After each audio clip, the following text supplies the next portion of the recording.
This once lush and leafy friend of mine has run into a bit of trouble. It's lost its leaves right in the middle, creating a noticeable and honestly quite sad bare patch. I've got an awesome game plan up my sleeve to get this beauty back to its show-stopping best. And guess what? I'll be doing this with a very special guest, so you don't want to miss this. In preparation for that fixing, I have been air layering this plant, and this is the little box that I use to air layer the plant. I've got some sphagnum moss in there, and I know that it has rooted at this point, so that's going to work really, really well. So I'll get my assistant in and we'll get started with this rehabilitation. So honored today, I have my beautiful mother, Irene, who is going to be my assistant. Hello, hi everybody. The first thing we're going to do is take this metal rod off. So assistant, I would like you to hold that if you can. Yes, I can. And I will get rid of that because we don't need that anymore. To be honest with you, I'm not sure what we're going to do now because I need to separate this plant from this end of things. This is me being a bit dim. I can put it here. Then everybody can actually see what we're talking about. That's a good idea. There's a little plant down there. And this is how I air layered this plant. Maybe the thing to do now would be to actually separate this plant from this. Air layering, I can sense two words there, air, and I sense layering. Yep. How do the two come together? I don't know. All I know is to air layer is you're creating roots. Okay. So in theory, at least that's what I'm really hoping, that in this big ball in here, you've got roots that are going to support this plant, because I actually want to cut it away from this plant because this is the section that has no leaves and it looks a bit silly. So I want to cut that and have this plant be able to live on its own. So I put sphagnum moss in this ball thingy a few months ago, and I've been keeping that sphagnum moss moist. Okay. And I know that there are roots in there because I checked earlier. So I'm going to open this up so you can see what those roots look like. Are you saying that this part of the plant that I am holding is partly being fed from the roots that are in here, or how is that working out? Well, kinda it is, but primarily it's from the roots that are at the bottom there. So you've got that main stem there is bringing the nutrition from down there going all up to there. There are roots in here as well, which are probably doing some of that function. I couldn't tell you what percentage or whatever, but I'm assuming that they are doing some of that function. But once we separate this plant from this main root system, those roots are going to have to kick in. Because I'm actually worried about this side of the plant. Yeah, I know. I'm worried too. All right, I'm all ears. I'm worried too. So that is what we've got. And the fact that it looks like a little ball makes me feel confident that maybe something has... Ooh! Can you see that? Are those the roots? Those are roots. Those are roots. Oh my goodness. So that patterny type of thing are the roots? Yep. So I'm going to get my sterilized shears and I can just cut that plant here because those roots are at the top there and that's really good. Do you need me to protect this? Can I put my hand here? It's probably a great idea, but there we go. That is done. That is now a plant that can survive on its own. It is fully sustainable because it's got a root system. I probably want to put it down so I'm not damaging that. And then this is what we've got to work with here. So what I will do is put this on the floor for a second so we can see what we're working with at the top there. One of the reasons why we've put that plant away and it's just sitting there is because you can see that you've got this little sap coming through there. It's a fresh cut, right? So what we want is for it to callus over. Oh, right. So just to get a bit dry.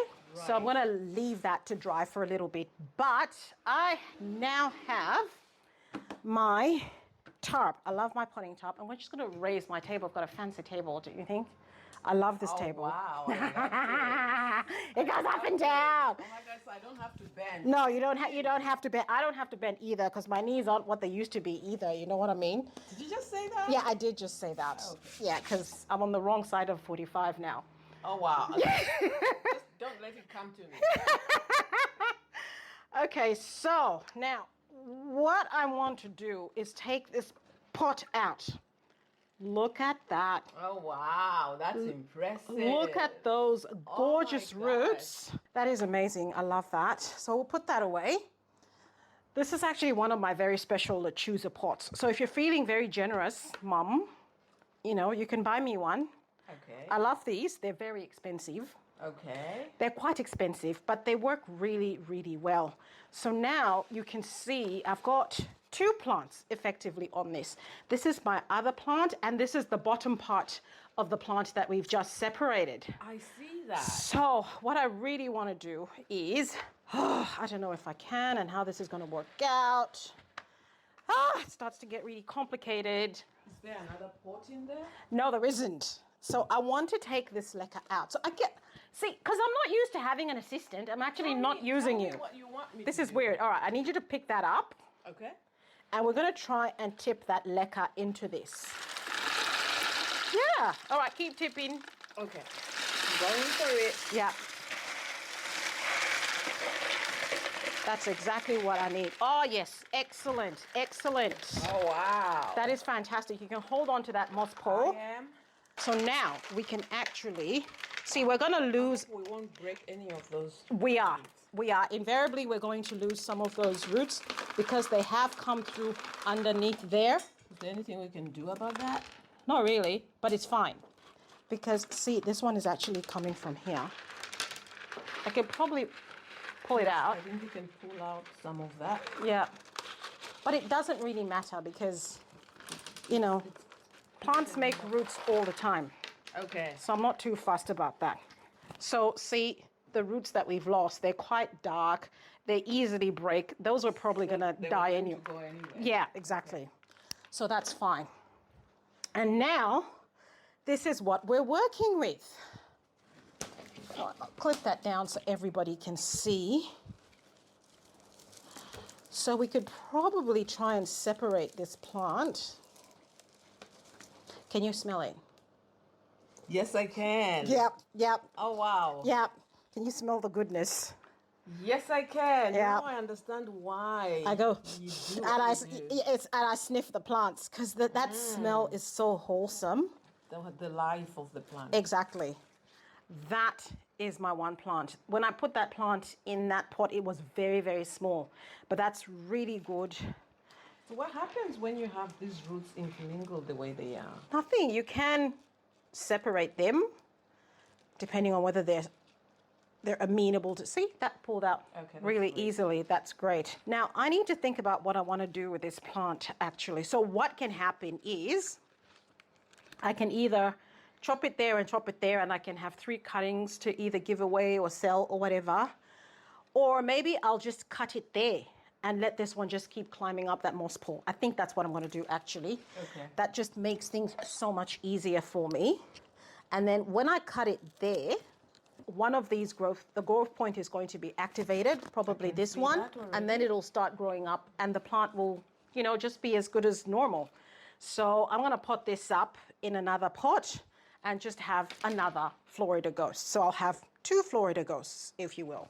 But before I do that, I'm going to take this outside, give it a good wash, and get rid of some of those roots that look like they're sloughing off or they're almost dying, so that this plant is starting off on a good note. Can I ask a question? How long can this bit that's now exposed, how long can you keep it that way without affecting the life of the plant? How do you mean? Before it calluses over?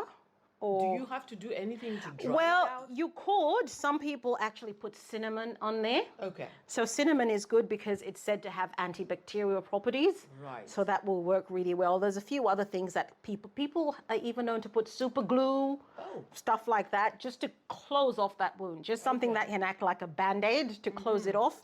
But it's fine to just leave it. Oh, okay. And that'll dry off on its own. I mean, it's like, can you imagine when a plant is growing in the forest, nobody goes around doing stuff if it breaks.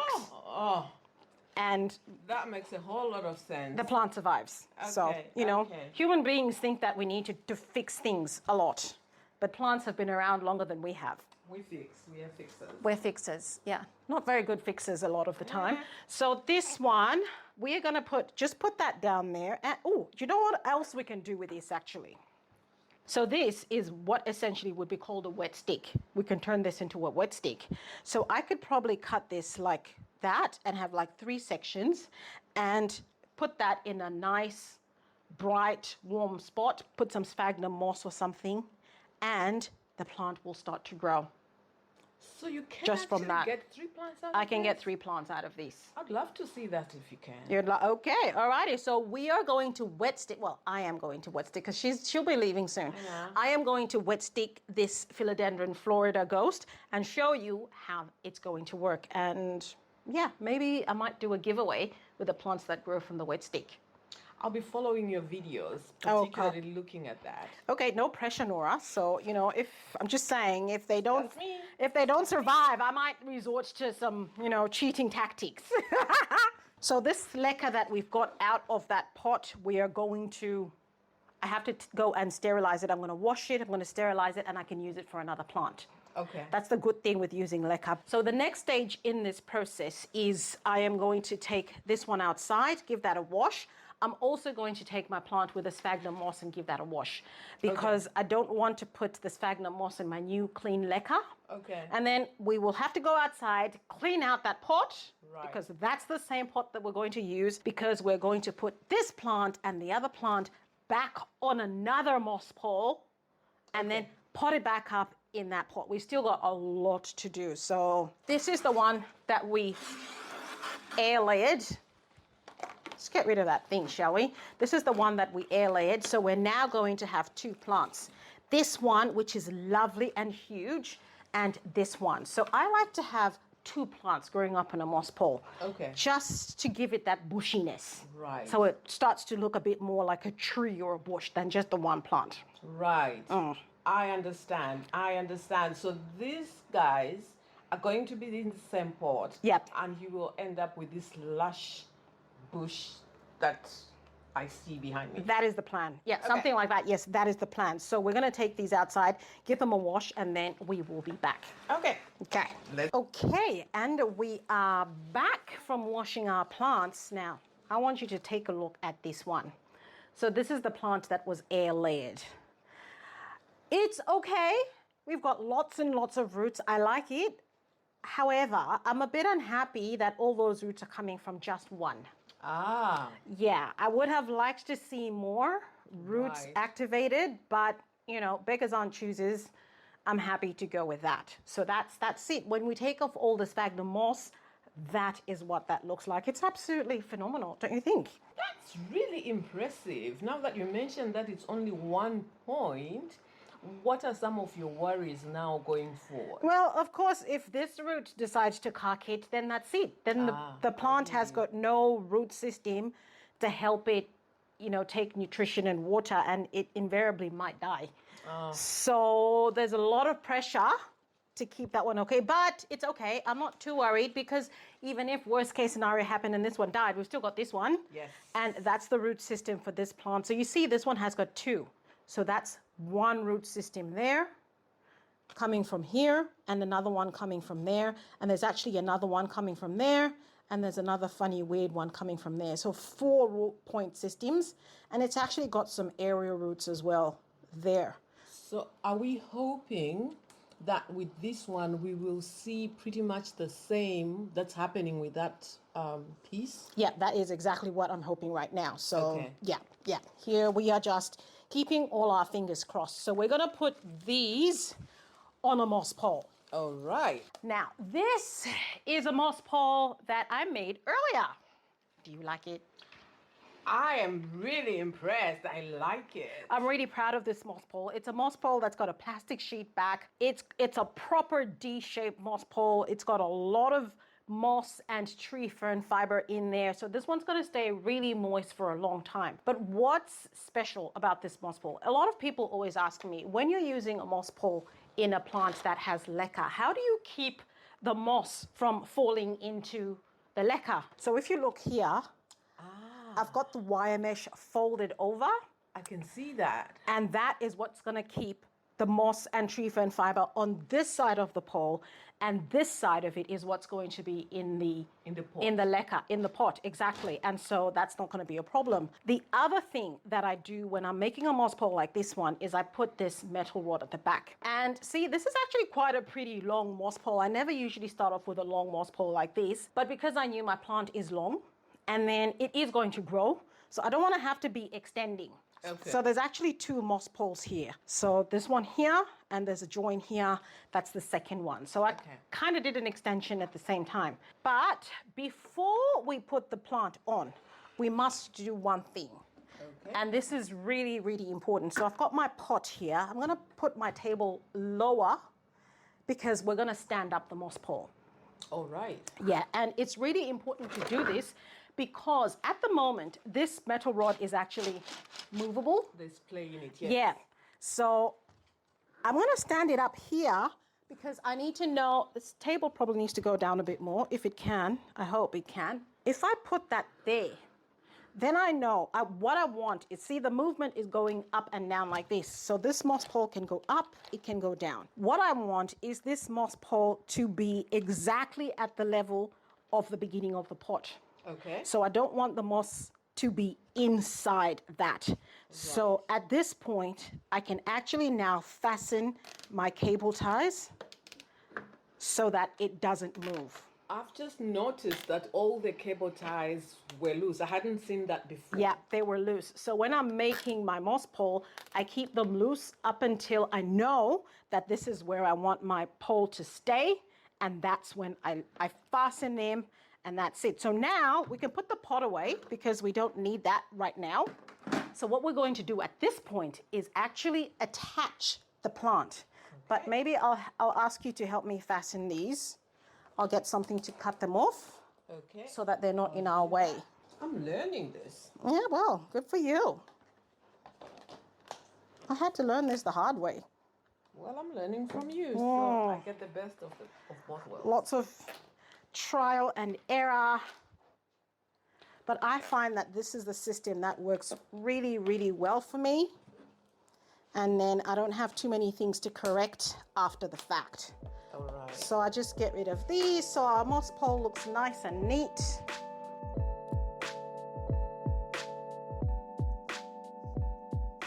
Right, so now we are going to attach our plant to the moss pole. Put that up a bit higher so you guys can see. So the thing that's really important about attaching, do you want to take that little one so we're not squishing it? Okay. There we go. The thing that's really important about attaching a plant to the moss pole is that we don't want these roots to be next to the sphagnum moss, because then they're going to stay moist for a long time, and that will allow root rot. Okay. And your plant might die. So if you look at this one here, the roots start here, so I want this to be inside the leca. Okay. So I'm going to do that, and okay, I can hold that. Oh, thank you very much. I need to grab Velcro plant ties. So this is what we're going to use to actually keep our plant in position. But because, no, actually, do you know what? I'm going to put this separate. I was going to put the other plant on there as well. Should we try that? But the problem is, see, this stem is a lot thicker. Ah, yes. So okay. it's so going to be exactly to have its own. Yeah, so the traction that it's going to have on this, there's going to be too loose for that other little plant, and it's going to move around a lot.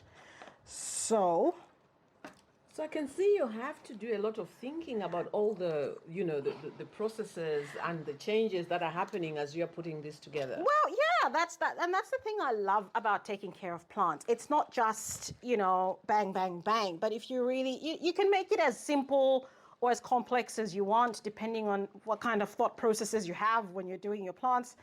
Clearly, I overthink things. But, you know, I love it. No comment from me. I'm clearly overthinking things, but that's okay. That's what works for me. And it's also quite therapeutic as I'm doing all this. I'm thinking about how I problem solving and all that kind of stuff. I love it. So yeah, it works well for me. So those are our plants secured at the base, right? Right. So we've got our root system there, and that's got that root system there. Now, because our plants are a little bit bigger, we're going to need to secure them there as well. So now I've got two plants here. This plant is moving a bit, oh, you guys can't see. There's too many leaves there. This stem is coming to this side. Turn it around that way. It's coming more to this side. It's on that side of things. I need it to stay on that side because this side is where the other smaller plant is going to grow.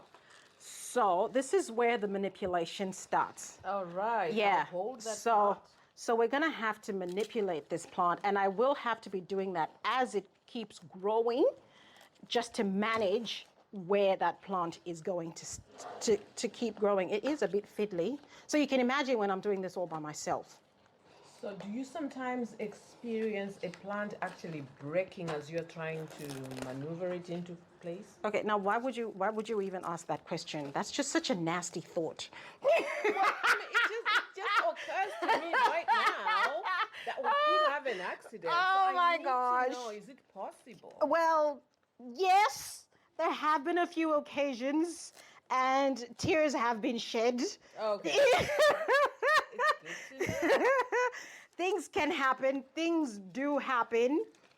But yeah, which is why really you should not let your plant get to this point. This is plant mismanagement on my part. I really should have been directing this plant in the places it should have gone from the very beginning. I wasn't, and that's why we're here today. All right. Yeah, so this is a lesson to anyone who's watching this. Make sure you're managing your plant as it's growing up the moss pole and, directing it to where you want it to go. Otherwise, it's just going to do whatever the heck it wants, and then it's just going to be chaos. That is our plant attached to the moss pole. So sometimes some people actually don't attach their plant to the moss pole before they put it in the leca. I find it easier to do this. Then I can control where exactly I want my plant to go before I start doing anything else, which I think works well. I'll show you one other thing that I did. I didn't tell you I did this. I did this earlier. So this is my pot. This is my Lechuza pot. And normally Lechuza pots actually don't come with these holes.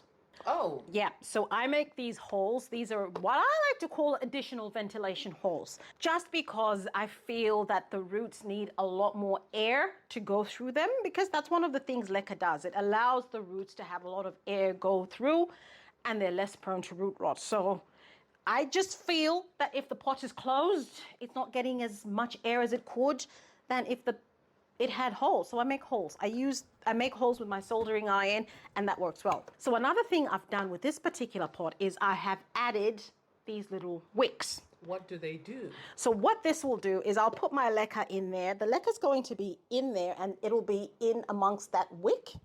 And this wick is going to be sitting in the nutrient solution. Right. And it's going to be wet all the time. And so when it gets wet, it keeps the leca wet, because this Lechuza pot is, see, these little stumps here, they're the ones that have got the little slits. Yes. And that's where the nutrient, so there's a little bit of leca that sits in there, and that's how the whole pot is kept moist. Right. Now I'm just like, I don't know if that's enough. So I put the wick. Actually, if you had not said that, I thought those holes were part of the design of it. No, the holes are part of the design of the pot. That is these ones. Yes. Oh yeah, no. Oh wow, that's Yeah. smart. That's really clever. They're not, and I try to keep them neat. See, I try to put them in lines. Wow. Well, it doesn't quite work out all the time, but it looks nice enough that you thought it was part of the design. But yeah, so what that also means is that my pot is now no longer under warranty. Ah, you can't have it all. Yeah, exactly. So I'm just like, yeah, whatever. I'd rather have more ventilation holes in my pot. So what we're going to do now is put our plant in the pot, and we are almost getting to the home straight. So now you're hitting your ceiling. I know I am hitting my ceiling. And your table won't go down any further. My table won't go down any further. That means we have no choice but to you see- position our plant in the hole. See, remember there was that hole? Yes. So that's where I put it. Ah. And I think that works well. But what happens is, what we need to do is actually put some leca in this pot first. So we're happy with that positioning. We're happy that it can go in the hole, but I'll take this out. I'll have you hold that, and I will put some leca in that. So this is some leca that I prepared earlier. Okay. So this leca is washed, it's clean, it's been soaking for way more than 24 hours. Right. You've seen this because this leca's been sat out there for weeks, literally. Now the question I have is, as you put the leca in, you're actually closing up the hole where the pole is supposed to stand in. That is a good point. So how are you going That to is a good point. That is a good point. I did not think about that. So we probably need to, and that's only because I never put the rod in the hole. So can we? Yeah, we have to start over. Oh my goodness. See, this is why it helps to have your mom make your video with you, because, you know. Well, I was going to remind you that mom knows best, but I'll be mum about that. Yeah, everyone is a comedian, guys. Everyone is a comedian, whatever, mom. Okay, fine. Let's put the plant in first. Okay, let's go for it. Right, okay. There. Happy now? Yes. Okay. Yes, let's do this. Okay, so what I'm now doing is actually lifting the wick, because I want that to have some leca at the bottom of the wick. So I want the wick to be in and amongst the leca. All right. Yes, so that it's actually doing its job and not just sat at the bottom. Oh, great. So in the meantime, we're just gonna fill this up with leca. I'm with you.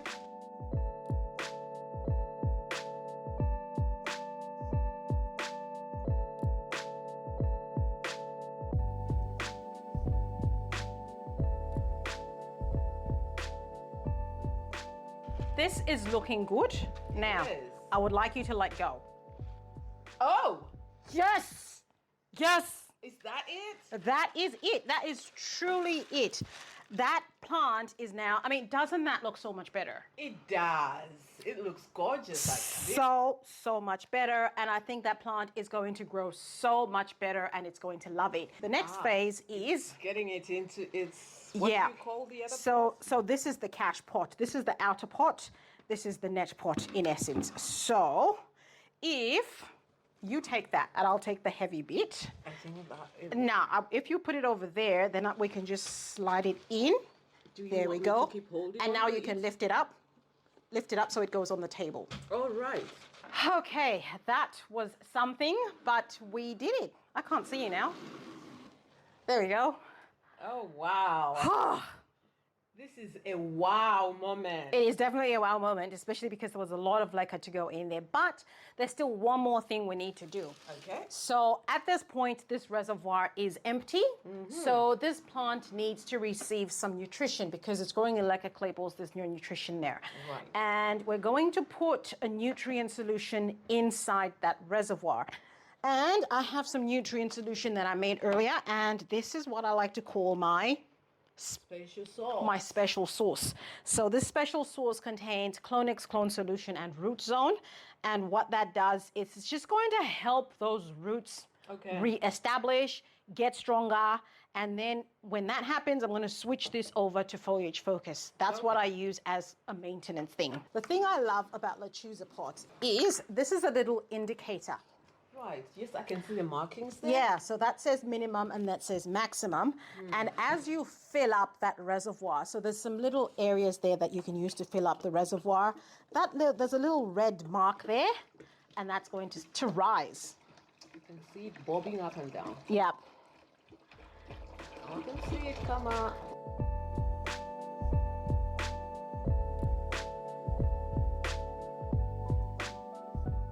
That The maximum? That is the maximum. So that reservoir is full.